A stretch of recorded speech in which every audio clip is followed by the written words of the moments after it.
The earliest country that let women even vote, let alone rule, was New Zealand. And it was 100 years later in 1893. How crazy is that? So, way to be progressive, New Zealand, but you're nothing compared to the Wizards. So I'm a first-time reader of Harry Potter, just finished the books, finished the movies, and now I'm diving into all the bonus content, which brings me to the Pottermore archives from J.K. Rowling. She's got 50 or so entries in there, and they are awesome.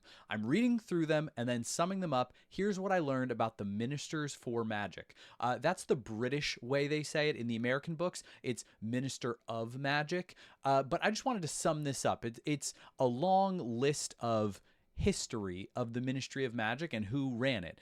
The important thing you have to know is that wizards are so much more progressive than us Muggles.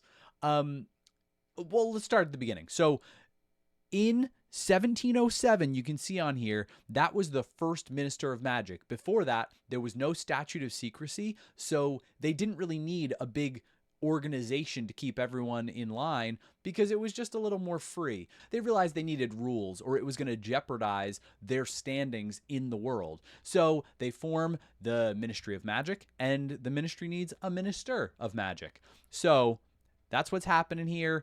End of the 1600s, early 1700s, first Minister of Magic, 1707. But what's fascinating to me, Artemisia Lufkin in 1798 became the first female Minister for Magic.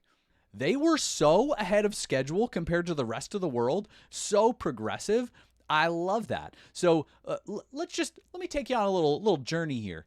The earliest country that let women even vote, let alone rule, was New Zealand. And it was 100 years later in 1893. How crazy is that? So way to be progressive, New Zealand, but you're nothing compared to the Wizards. Way progressive. Then let's look at countries that had a leader that was a woman. It was not until 1944, 1940.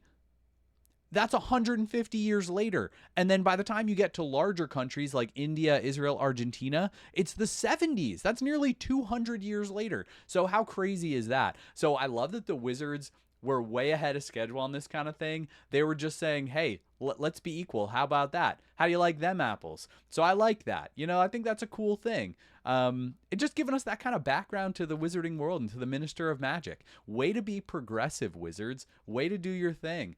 And honestly, that was about the only thing worth noting, unless you want to read through all the specifics. So I'll put a link in the description so you could just click on it and check this out yourself. But it's only the very bottom of this list where we reach anyone we know with Fudge. And you can see Millicent Bagnold before Fudge. She was around for some of the things. It's a little more relevant.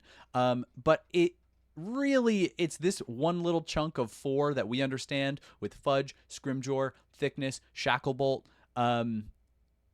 And that's about it. That's it. I'm going to keep on reading some of these other Pottermore things, and then you tune in next time for what I discover here with the archives. Thanks for watching.